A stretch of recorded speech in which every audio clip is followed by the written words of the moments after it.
We are learning more details tonight about the man accused of stabbing his girlfriend this morning on Old Hammond Highway and then setting himself on fire.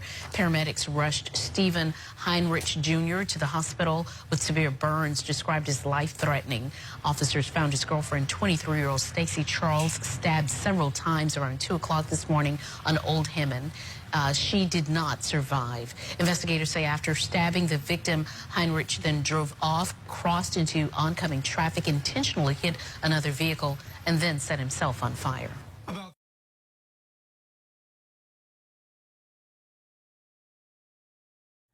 Michael, Sylvia, before Stephen Heinrich came to Louisiana, he had an extensive file of criminal and civil harassment complaints against him filed in Westchester County, New York, including several protective orders. 2 a.m. Thursday. 23-year-old Stacy Charles is laying in the parking lot of this Old Hammond Highway apartment complex, bleeding out. Baton Rouge police say her ex-boyfriend, 28-year-old Stephen Heinrich, had stabbed her multiple times before crashing his car and setting himself on fire. They could have done their homework. Dominique Ramkaran says Charles's death should have been prevented. I told the DA, I said, y'all not going to do anything until someone dies. And look what happened. Ramkaran, who lives in the same New York town as Heinrich, knows him well. He and her daughter went on a couple dates in 2023, and since then, their entire family's life has been a nightmare. A year and a half you harassed and stalked my daughter. A year and a half you have tortured us. She says when her daughter no longer wanted to see Heinrich, he began constantly harassing her, her daughter's friends, and other members of their family to the tune of hundreds of calls and messages a day, often from fake numbers.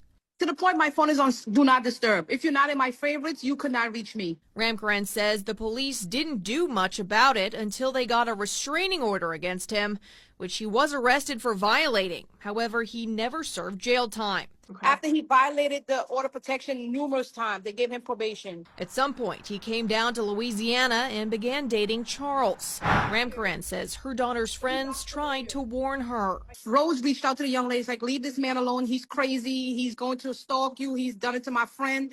She didn't believe us. Soon after that, Heinrich was arrested for allegedly beating Charles. Commissioner Keena Kimball gave him a $2,500 bond and a restraining order.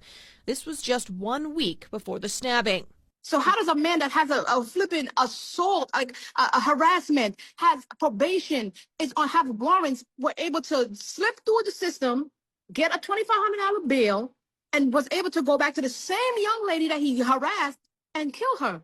The WBRZ investigative unit has learned that at this hearing, the state did not have his complete criminal history, but did tell Commissioner Kimball that he had been arrested for violating a protective order in the past year. The system failed both of these young ladies. It failed every young lady that had to go in the path of this man. He was supposed to be in jail. According to Baton Rouge police, Heinrich had 6 different protective orders filed against him from women out of state. It's not clear why the DA's office here in Baton Rouge didn't have access to that information, but according to BRPD, they all have access to the same database where they could have found it. For the investigative unit, Bess Casserly, WBRZ News 2.